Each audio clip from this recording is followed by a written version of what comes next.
तो हम लोगों ने ए सेक्सुअल मोड ऑफ रिप्रोडक्शन पढ़ लिया, sexual mode of reproduction in flowering plants भी पढ़ लिया हम लोगों ने, फ्लावर का स्ट्रक्चर बनाया गया, पॉलिनेशन, फर्टिलाइजेशन हम लोगों ने स्टडी कर लिया।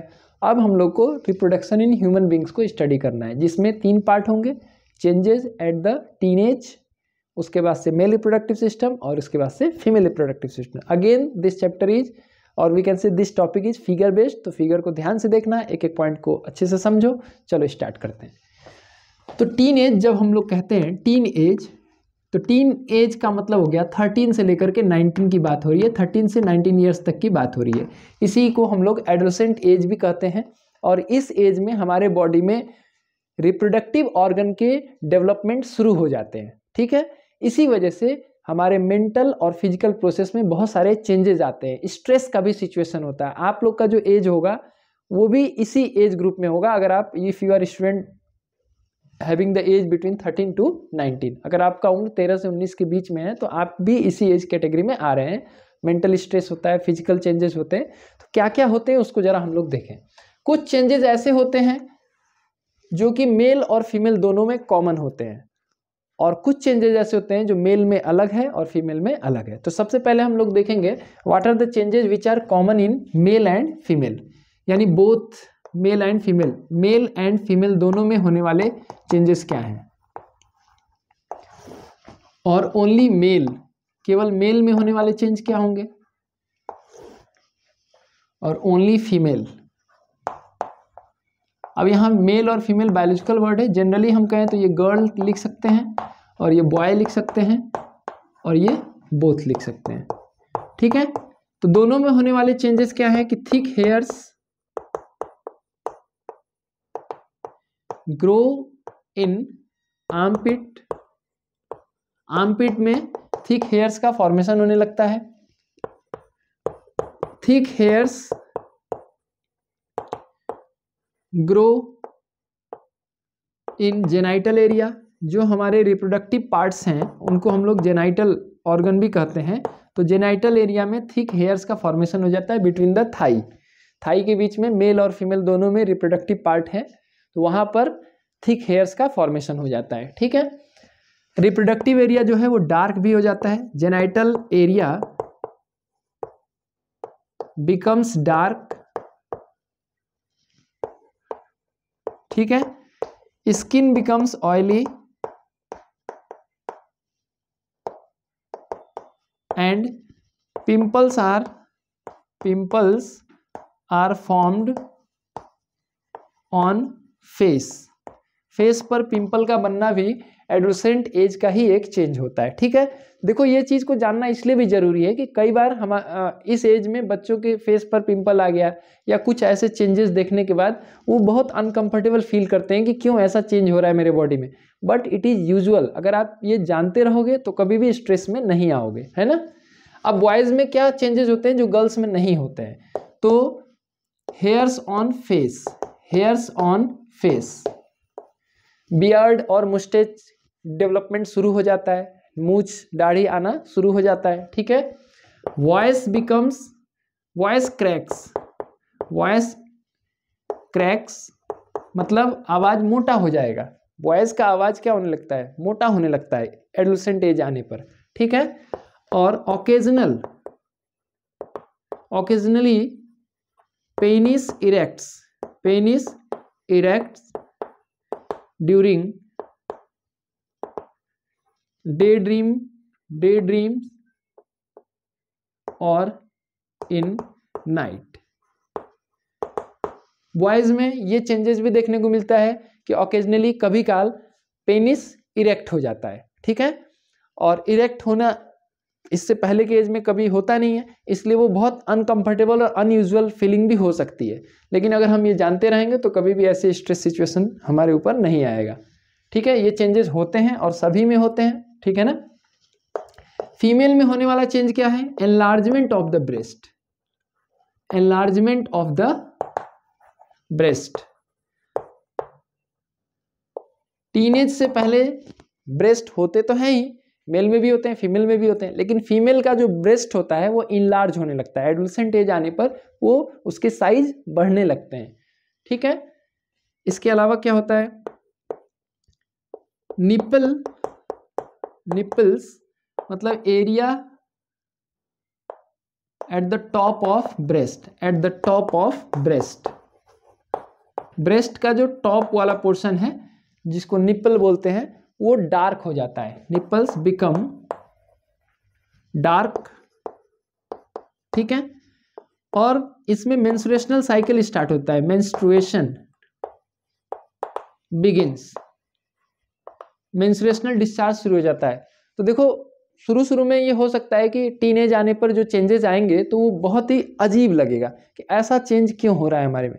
कई बार टीनेज जो होते हैं आपस में बातचीत भी करते हैं और बातचीत करके एक दूसरे से कंपेयर करते हैं कि तुम्हारा चेहरा तो काफ़ी ग्लो कर रहा है, मेरे चेहरे पे तो पिंपल आ गया है। तो ये चेंजेस थोड़ा बहुत वेरी भी करता है पर्सन टू पर्सन, जैसे साइज ऑफ द ब्रेस्ट हो गया, साइज ऑफ द पेनिस हो गया, ये पर्सन टू पर्सन वेरी भी करता है। पिंपल किसी के चेहरे पे बहुत ज़्यादा हो जाएगा, किसी के चेहरे पे नहीं होगा, किसी के चेहरे पे थोड़ा बहुत होगा। तो ऐसे चेंजेस होते हैं और इन सब चीज़ों को अगर हम जान रहे हैं तो कभी भी स्ट्रेस सिचुएशन नहीं होगा, क्योंकि टीनेज के बाद फिर से सब कुछ क्या हो जाएगा, नॉर्मलाइज हो जाएगा, क्योंकि जो हमारे रिप्रोडक्टिव ऑर्गन है तब उसके बाद डेवलप हो चुके होते हैं। और उस स्टेज को क्या बोला जाता है, प्यूबर्टी। ये डिफिनीशन पूछा जाता है, व्हाट इज प्यूबर्टी, TY होगा। It is the stage at which an individual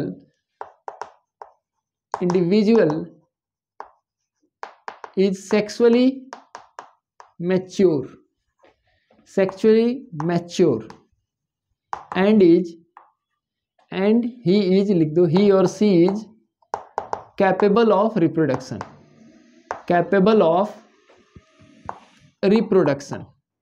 यानी कि टीनेज जब स्टार्ट होगा तो रिप्रोडक्टिव ऑर्गन का ग्रोथ शुरू हो जाता है। जब पूरी तरह से ग्रोथ हो जाएगा तो उस स्टेज को हम लोग क्या बोलेंगे, प्यूबर्टी बोल देंगे, ठीक है ना। तो इस तरह से ये हमारे एडोलेसेंट एज के कुछ चेंजेस हो गए। अब इसके बाद हम लोग चलते हैं मेल रिप्रोडक्टिव सिस्टम पर। तो मेल रिप्रोडक्टिव सिस्टम में सबसे पहले हम लोग फिगर बनाएंगे, मेल रिप्रोडक्टिव सिस्टम।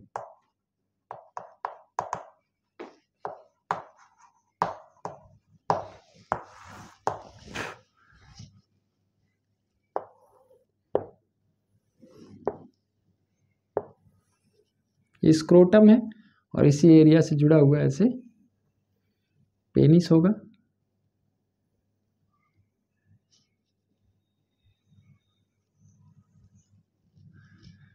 इसके अंदर होता है टेस्टिस,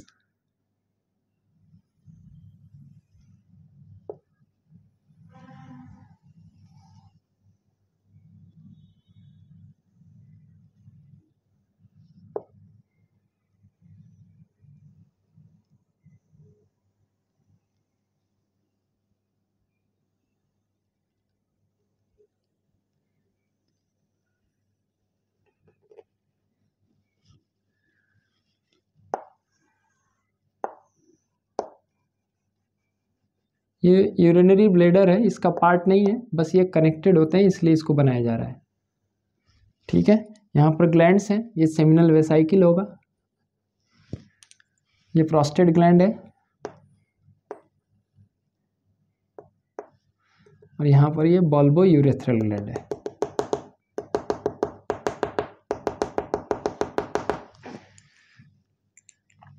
फटाफट हम लोग मेल रिप्रोडक्टिव सिस्टम के पार्ट्स को लेवल कर लेते हैं। तो मेल रिप्रोडक्टिव सिस्टम में कितने पार्ट्स हैं, चलो देखें। सबसे पहला पार्ट है टेस्टिस, उसके बाद से आ रहा है वास डिफरेंस, इसके बाद से आ रहा है यहां पर यूरेथ्रा, ये ट्यूब्यूल्स हो गए, इसको हम लोग बोलते हैं पेनिस। और ये जो टेस्टिस का आउटर कवरिंग है इसको बोलते हैं स्क्रोटम, ठीक है। यहां पर 3 ग्लैंड्स पाए जाते हैं। ग्लैंड्स का क्या क्या नाम है, सबसे पहले है सेमिनल वेसाइकिल,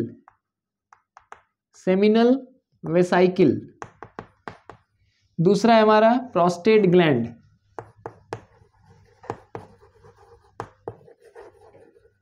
और तीसरा है हमारा bulbo urethral gland.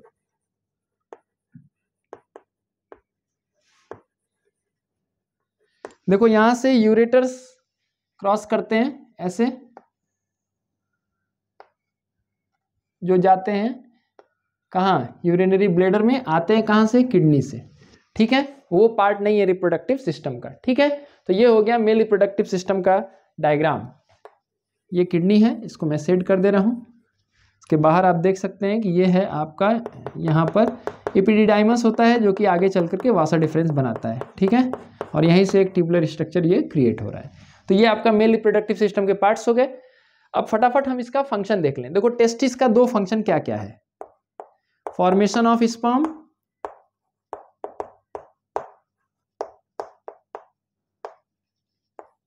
Secretion of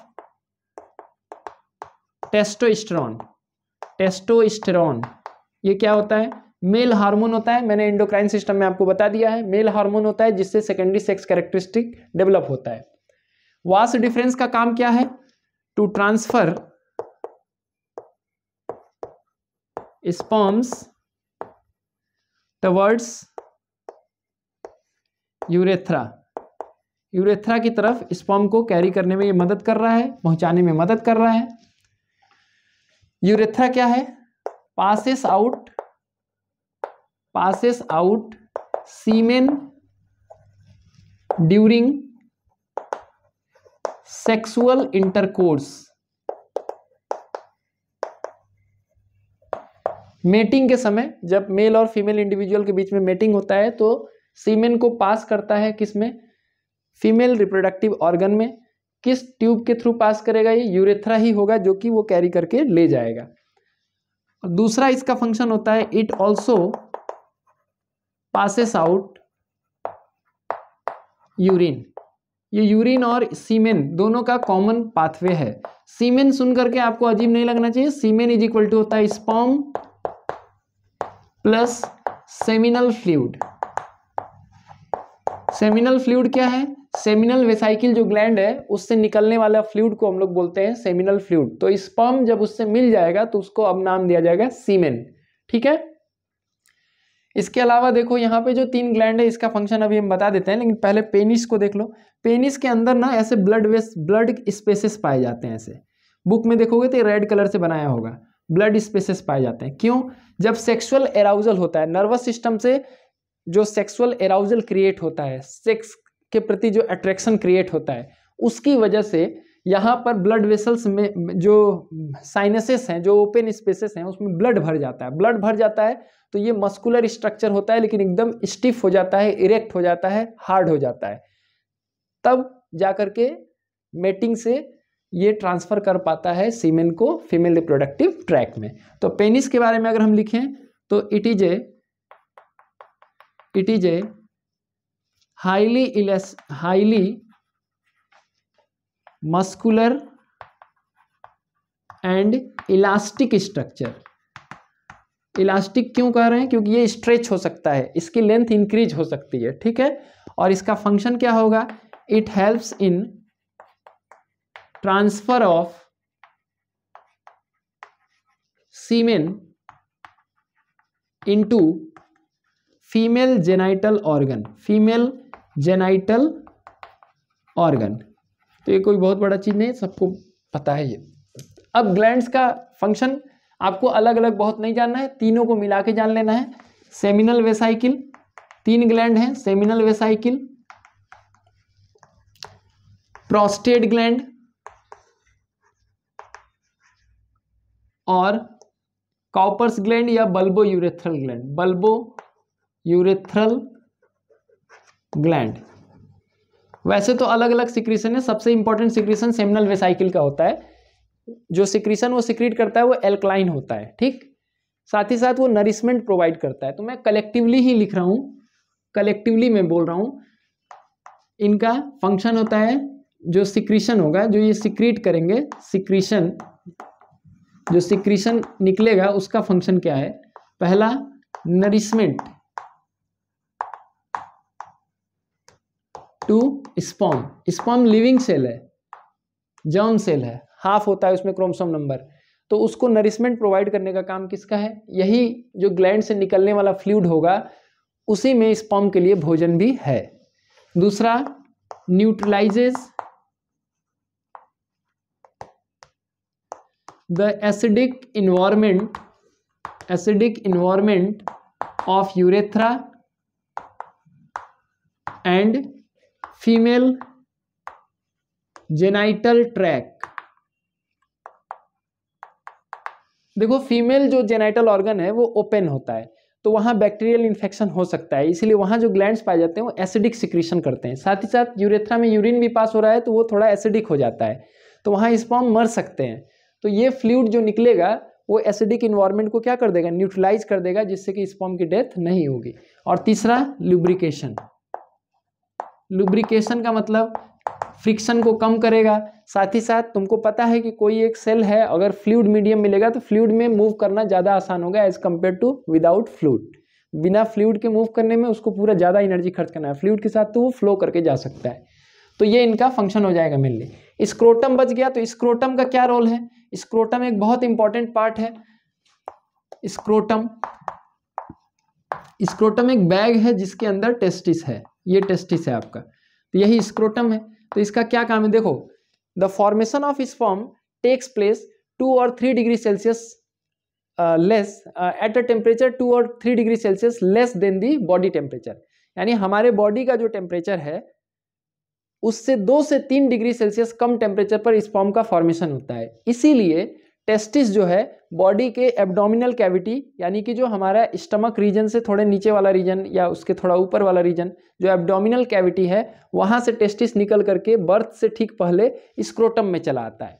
तो स्क्रोटम में जब चला आता है तो स्क्रोटम के अंदर जो टेम्परेचर होगा बॉडी के टेम्परेचर से 2 डिग्री सेल्सियस कम होता है, जिससे कि स्पर्मेटोजेनेसिस हो सकता है। तो अगर पूछा जाए why are testis housed in scrotum, तो बोलेंगे कि testis is involved in the formation of sperm and the formation of sperm takes place at a temperature 2 or 3 degrees Celsius lower than the body temperature. So the testes descend below the abdominal cavity in the scrotum for the purpose of spermatogenesis. यानी कि testis birth से ठीक पहले abdominal cavity से नीचे आ जाता है। कहाँ आ जाता है? स्क्रोटम में आ जाता है, जिससे कि जब एडोलेसेंट एज आएगा तो स्क्रोटम का जो टेम्परेचर होगा बॉडी टेम्परेचर से थोड़ा कम रहेगा, जिससे कि स्पर्मेटोजेनेसिस हो सकती है, आसानी से स्पर्म फॉर्मेशन हो जाएगा। कभी कभी स्मॉल इंटेस्टाइन का पार्ट इसके अंदर चला आता है, जिससे ये साइज बड़ा हो जाता है, उसी को बोलते हैं इंग्यूनल हार्निया। हार्निया ये सुने होंगे। हार्निया का ऑपरेशन में क्या होता है, वही जो स्मॉल इंटेस्टाइन की यहाँ से चला आया है स्क्रोटम के अंदर, जिससे साइज बड़ा हो गया है, ऐसा लग रहा है जैसे टेस्टिस बड़ा हो गया है, तो असल में वहाँ पे स्मॉल इंटेस्टाइन आ चुका होता है, तो उस सिचुएशन को बोला जाता है हार्निया। ठीक है, तुमसे जो क्वेश्चन पूछे जाते हैं वो पार्ट्स पूछे जाते हैं, इनका लेवलिंग पूछा जाता है, इनका फंक्शन पूछा जाता है, यही सब मेल रिप्रोडक्टिव सिस्टम के क्वेश्चन हैं। ठीक है, इसके अलावा रिप्रोडक्टिव हेल्थ में और भी चीज़ें जुड़ेंगी जो आगे के टॉपिक में हम लोग कवर करेंगे। अब इसके बाद हम लोग देखेंगे फीमेल रिप्रोडक्टिव सिस्टम। ठीक है ना? ठीक है, फिर चलते हैं। Female reproductive system. Female reproductive system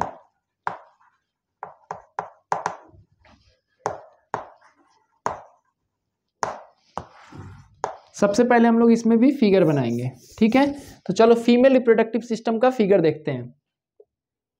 रफली ट्रायंगुलर शेप में यूटेरस होता है,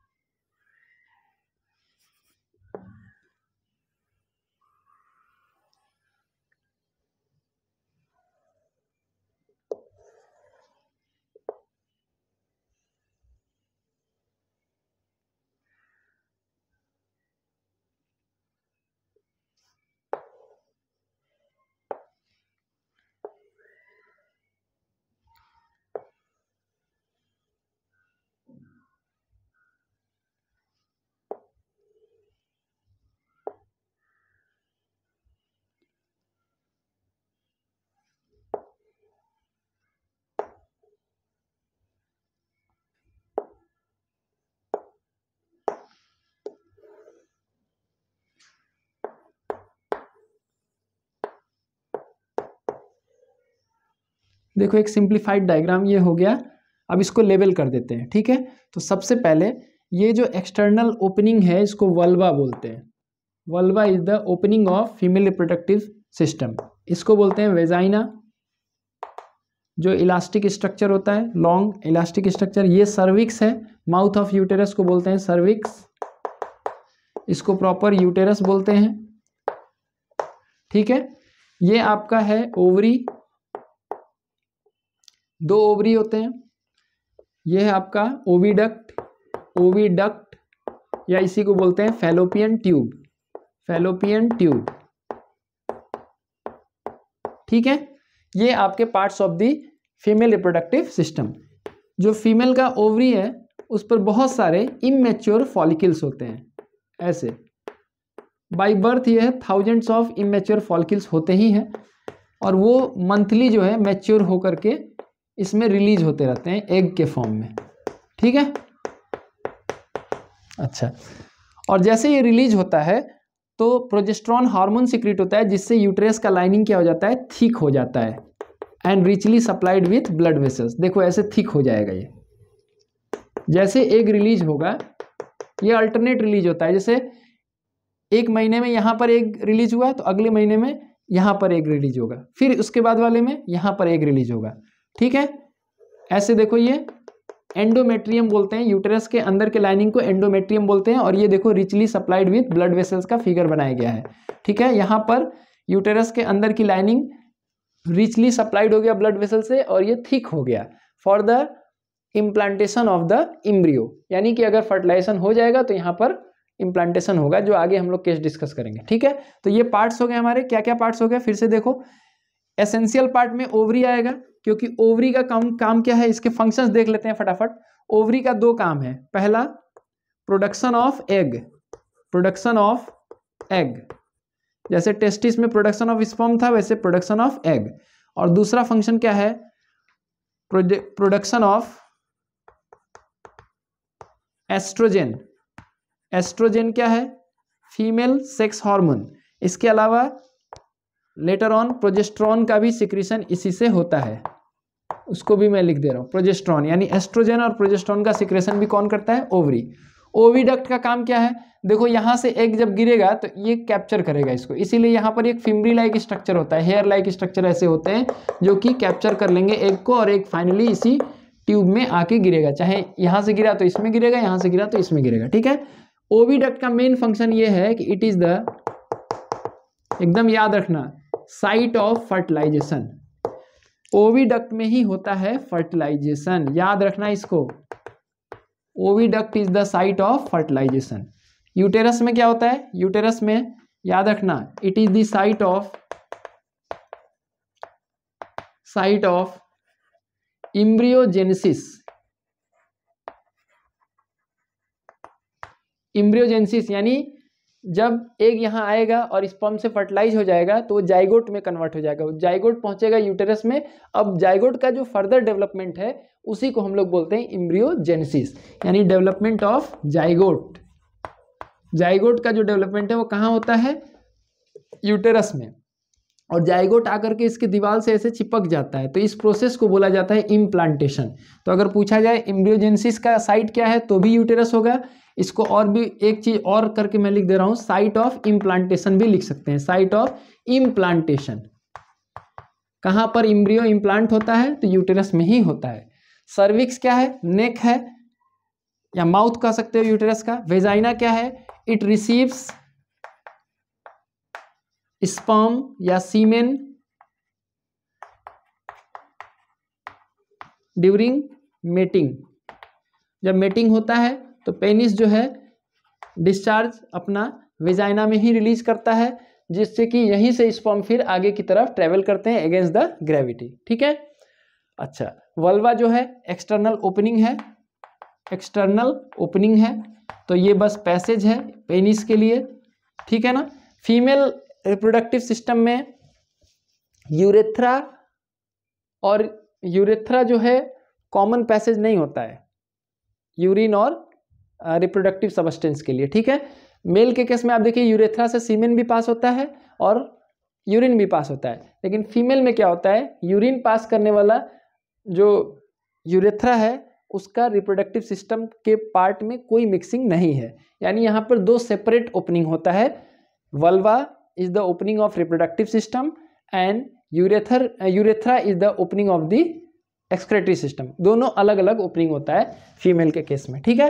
अच्छा, यहाँ पर एक क्वेश्चन बहुत ज़्यादा इंपॉर्टेंट है, ये सब तो लेवलिंग करने के लिए आ सकता है, डायग्राम आ जाएगा, कहेगा लेवल करो, साइट ऑफ फर्टिलाइजेशन पूछेगा, site of development of embryo पूछेगा, फिर पूछ सकता है कि कौन सा पार्ट में एग प्रोड्यूस होता है, ओवरी होता है, अल्टरनेट प्रोड्यूस होता है। ये भी याद रखना है कि अगर एक मंथ में ये वाला एग प्रोड्यूस करेगा, दूसरे मंथ में ये करेगा।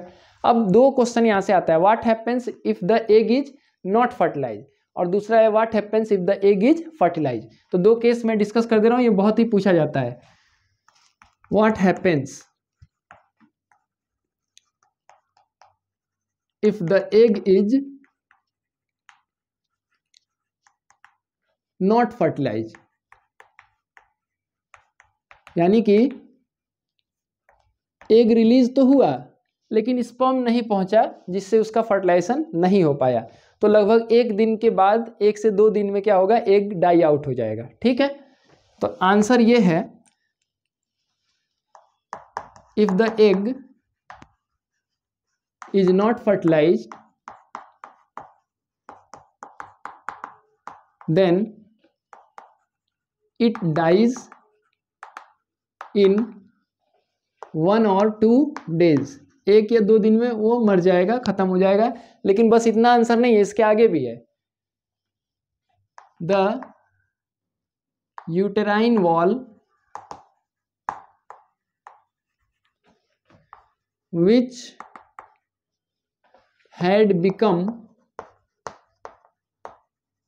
थिक, जो थिक बन चुका था, and richly supplied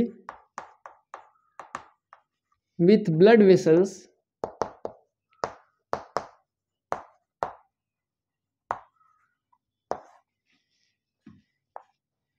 gradually breaks up। जो यूटेराइन मेम्ब्रेन के अंदर मसल जो था वो थिक हो चुका था और ब्लड वेसल्स का सप्लाई वहां पे हो गया था, वो धीरे धीरे टूटना शुरू होगा, कटना शुरू होगा। And it is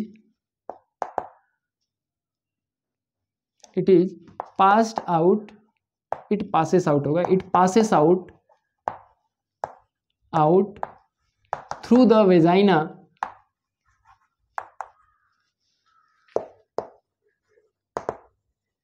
in the form of blood and mucus. This is called menstruation. ठीक है, it last for 2 to 8 days, 2 दिन से लेकर 8 दिन तक ये डिस्चार्ज हो सकता है। अब ये भी देखो कि 2 दिन में डिस्चार्ज हुआ मतलब जल्दी जल्दी सेड ऑफ हो गया, 3 दिन 4 दिन 5 दिन 6 दिन 7 दिन लगा मतलब सेड ऑफ स्लो हो रहा है, ठीक है। बस इतना फर्क है, उसका ये मतलब नहीं है कि अगर 2 दिन में हुआ 4 दिन में हुआ तो मतलब डिफरेंस है, कोई मेडिकल सिचुएशन ऐसा रेयर होता है, नहीं तो ये एक नॉर्मल सिचुएशन है कि थोड़ा टाइम लग सकता है।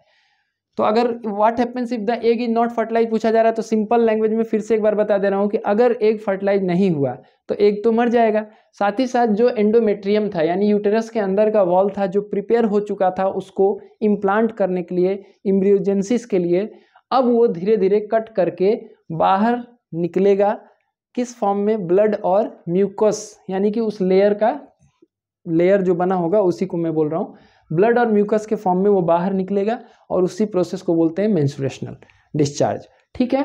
तो अगर एग फर्टिलाइज नहीं हुआ तभी मेंस्ट्रुएशन साइकिल आता है, अगर एग फर्टिलाइज हो जाएगा तो मेंस्ट्रुएशन नहीं आएगा, ठीक है।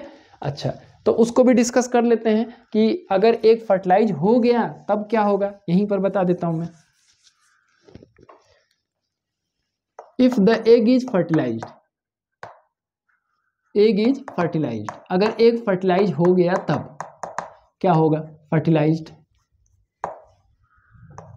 Then it moves towards the uterus and implantation takes place, implantation, implant PLANTATION, plantation of embryo takes place in the uterus। ठीक है, अब होता क्या है, देखो ये एग है और इसके साथ स्पर्म आके फ्यूज कर गया ऐसे, तो इस प्रोसेस को बोलते हैं क्या, फर्टिलाइजेशन। फर्टिलाइजेशन के बाद क्या होगा, इसमें एन क्रोमोसोम थे, इसमें एन क्रोमोसोम थे, तो एक सेल बना जिसमें 2n क्रोमोसोम होंगे, इसको हम लोग बोलेंगे जाइगोट। जाइगोट आगे डिवाइड करेगा, 1 से 2 सेल हो जाएगा, 2 से 4 सेल हो जाएगा, 4 से फिर कई सारे सेल हो जाएंगे, 8, 16, 32 ऐसे होते जाएंगे। तो बॉल ऑफ सेल को ही हम लोग क्या बोलते हैं, इम्ब्रियो बोलते हैं। ये बन गया आपका इम्ब्रियो। अब इम्ब्रियो जाकर के यूटेरस में इम्प्लांट हो जाएगा। ठीक है, और इम्प्लांटेशन जो प्रोसेस है, it is the fixation of the embryo in the uterine wall. ये सब छोटे छोटे डिफिनीशन है, लिखना तो पड़ेगा ही मुझे। इम्प्लांटेशन क्या है, implantation fixation of embryo in the uterine wall। अब इसमें एक कनेक्शन जो क्रिएट होता है एक टिश्यू से, जिसको बोलते हैं प्लेसेंटा। इसका डिफिनीशन क्या है, it is the disc like structure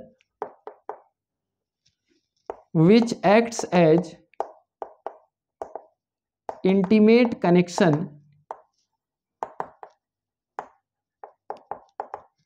between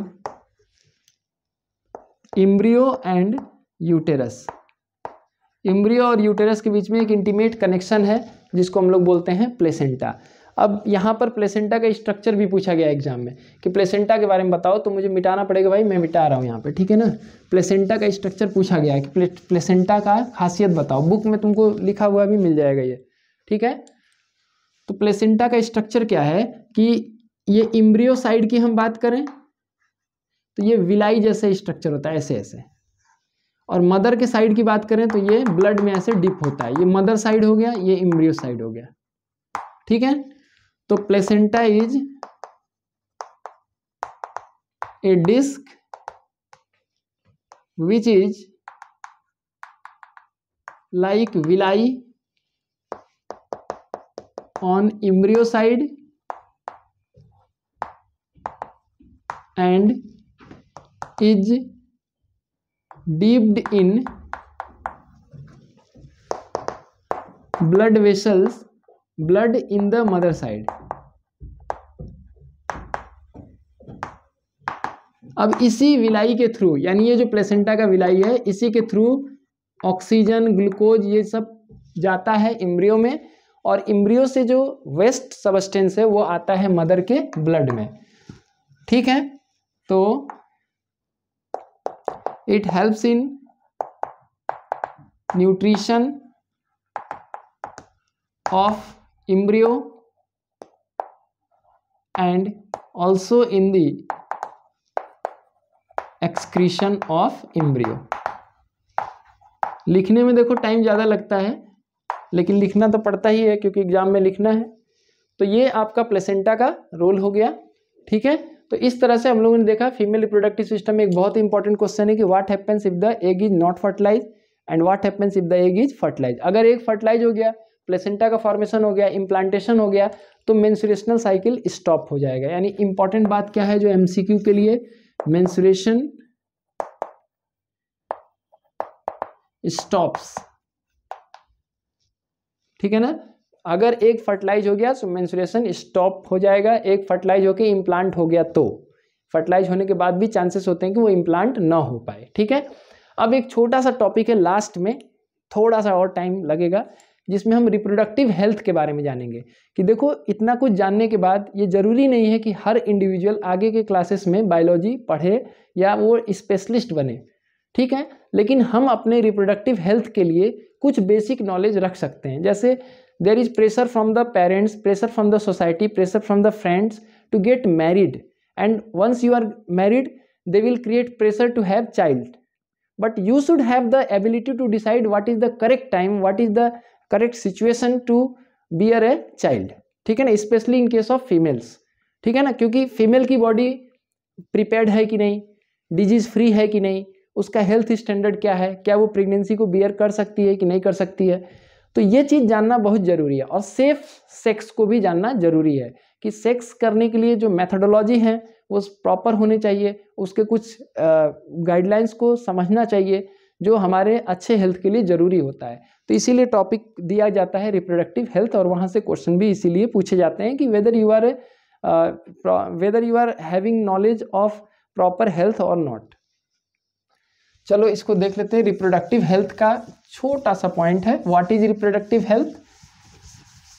तो रिप्रोडक्टिव सिस्टम से रिलेटेड जो समस्या होती है हमारे लाइफ में, उसको बचाने के लिए जो मेथड्स हम यूज़ कर रहे हैं, वही टेक्निक्स के बारे में हम लोग रिप्रोडक्टिव हेल्थ में डिस्कस करते हैं। तो इसमें सबसे पहले देखो कि एसटीडी जान लो, सेक्सुअली ट्रांसमिटेड डिजीज़। ये दो तरह के होते हैं, एक होते हैं वायरसेस से और दूसरे होते हैं बैक्टीरिया से। पूछा गया एग्जाम में, बैक्टीरिया से होने वाले दो एसटीडी डिजीज का नाम बताओ। तो एग्जाम्पल है साइफिलिस और गोनोरिया। और वायरस से होने वाले दो एसटीडी का नाम बताओ। तो एक तो सबको याद होगा एड्स, लेकिन दूसरा गड़बड़ कर जाएंगे तो आप याद रख लीजिए वार्ट्स। वार्ट्स जो होता है वो ह्यूमन पैपिलोमा वायरस से होता है और ये एचआईवी वायरस से होता है। ठीक है, तो ये एग्जाम में पूछा गया, याद रख लीजिए। इसके अलावा methods to avoid pregnancy, methods to avoid pregnancy. देखो मल्टीपल पार्टनर से सेक्स करना हमेशा खतरनाक है। ठीक है, तो sex should be limited to a single partner, it should not be with multiple partners. ठीक है, तो मल्टीपल पार्टनर से सेक्स करना सेफ नहीं माना जाता है। ठीक, तो उसके लिए जो है यहाँ पर कुछ मैकेनिकल बैरियर्स भी हैं। देखो मेथड्स टू अवॉइड प्रेगनेंसी। अब ऐसा जरूरी नहीं है कि हर बार जो मेटिंग हो तो इंडिविजुअल प्रेग्नेंट ही हो जाए। ठीक है, जो फीमेल इंडिविजुअल है, या लेकिन ऐसा हो सकता है कि वो प्रेग्नेंट हो जाए। तो अगर ऐसा होगा तो वर्ल्ड का पॉपुलेशन बहुत बढ़ते जा रहा है। तो बहुत ज़्यादा पॉपुलेशन होने से क्या होती है, क्राइसिस क्रिएट होती है। किसी भी चीज़ का जो इंफ्रास्ट्रक्चर है उसकी क्राइसिस क्रिएट होगी, लोगों को भूख के लिए जो भोजन चाहिए वो नहीं उपलब्ध हो पाएगा। तो कंट्री अलग अलग तरह से पॉलिसीज लगाती हैं पॉपुलेशन को कंट्रोल करने के लिए। तो पॉपुलेशन कंट्रोल करने के लिए प्रेगनेंसी को अवॉइड करने के कुछ मेथड्स हैं। पहला है यूज ऑफ कॉन्डोम्स। अब कॉन्डोम्स क्या है, एक कवरिंग है जो पेनिस के ऊपर पेनिस के ऊपर लगा दिया जाता है। तो जो भी सीमेंट डिस्चार्ज होगा इसी कवर में रह जाएगा, वो फीमेल ट्रैक में नहीं जाएगा। फीमेल कॉन्डोम्स भी अवेलेबल होते हैं, वो भी इसी तरह से काम करते हैं। ये मैकेनिकल बैरियर क्रिएट करता है और ये ज़्यादा यूज किया जाता है मैकेनिकल बैरियर, ये मोस्ट कॉमन मेथड है। दूसरा है ओरल पिल्स। ओरल पिल्स जो होते हैं फीमेल्स इंटेक करती हैं, इससे क्या होता है, हार्मोनल डिसबैलेंस क्रिएट होता है, हार्मोनल डिसबैलेंस, ये इसका साइड इफेक्ट भी है।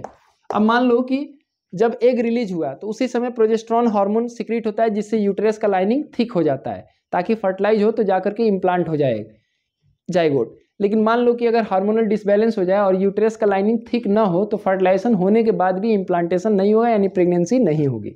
तो प्रेगनेंसी तो बचा ले जाएंगे, लेकिन अगर ओरल पिल्स बार बार कोई फीमेल ले रही है तो उसका रिप्रोडक्टिव साइकिल डिस्टर्ब हो जाएगा, हार्मोनल डिसबैलेंस उसके बॉडी में क्रिएट हो जाएगा। Intra uterine device, intra uterine device, इसका एग्जाम्पल है कॉपर टी। यूटेरस के अंदर इसको फिट कर दिया जाता है जो प्रेगनेंसी को अवॉइड करेगा, लेकिन ये यूटेरस के अंदर इरिटेशन क्रिएट करता है, तो ये भी इसका भी साइड इफेक्ट है। और इसके बाद एक सर्जिकल मेथड आता है, यहां मैं लिख दे रहा हूं surgical method. Surgical method, surgical method permanent method के रूप में यूज किया जाता है। दो मेथड है यहाँ पे, वैसेकोटोमी और ट्यूबिकेटोमी। ट्यूबिकोटोमी, अब वैसेकेटोमी जो होता है इसमें वास डिफरेंस को, जो वास डिफरेंस ऐसे जा रहा था आपको मेल रिप्रोडक्टिव सिस्टम मैंने बताया है, यहीं से इंसिजन कर दिया जाएगा, कट कर दिया जाएगा वास डिफरेंस को, वास डिफरेंस को कट कर दिया जाएगा या वहाँ पे टाई अप कर दिया जाएगा, जिससे कि सीमेन जो है सेक्सुअल इंटरकोर्स के समय सीमेन जो है फीमेल बॉडी में जा ही नहीं पाएगा। और ट्यूबिकोटोमी में क्या होता है, जो अभी आपने डायग्राम देखा है फैलोपियन ट्यूब का ऐसे, ठीक है, ऐसे अभी आपने देखा डायग्राम ऐसे, यहाँ पर ओवरी है तो यहाँ इसको कट कर दिया जाएगा, किसको, ओविडक्ट को। तो ये दोनों मेथड अलग अलग के लिए है, tubectomy is for females and vasectomy is for males. ये सर्जिकल मेथड है। अब यहाँ भी एक दिक्कत हो सकती है कि अगर सर्जरी सही से ना किया जाए तो इन्फेक्शन क्रिएट हो सकता है, कोई बड़ा डिफेक्ट क्रिएट हो सकता है। तो सेफ मेथड कोई भी नहीं है, कुछ ना कुछ डिफेक्ट उसमें है ही। इवन अगर मैकेनिकल बैरियर कॉन्डोम यूज किया जाता है तो ये पॉसिबल है कि कॉन्डोम क्या हो सके, लीक हो जाए, जिससे कि प्रेगनेंसी हो जाए। तो बेटर मीन्स तो हम किसी को पार्टिकुलरली नहीं कह सकते, हाँ, लेकिन ये अपनी जागरूकता है कि ओवर पॉपुलेटेड कंट्री को बचाने से होने से बचाने के लिए ये जरूरी है कि वहाँ के नागरिक इस बात पर ध्यान दें कि पॉपुलेशन कंट्रोल करने के लिए जो मेजर्स वो यूज़ कर सकते हैं वो यूज़ करें, जिससे कि रिप्रोडक्टिव हेल्थ भी बना रहे और किसी चीज़ की क्राइसिस भी क्रिएट ना हो, एक अच्छी फैमिली स्टैंडर्ड भी मेंटेन हो। ठीक है, तो ओवरऑल ये चैप्टर के जितने भी कंटेंट थे उसको हम लोगों ने कवर कर लिया। ये पार्ट थोड़ा सा लंबा भी हो गया होगा, तो आपको ये ध्यान होना चाहिए क्योंकि ये चैप्टर हमारे लाइफ के लिए भी इंपॉर्टेंट है और साथ ही साथ एग्जाम में इससे क्वेश्चन भी बहुत सारे आते हैं। आई होप जो है आपको समझ में आया होगा और आप अच्छा स्कोर करेंगे इस पार्ट से। Thank you.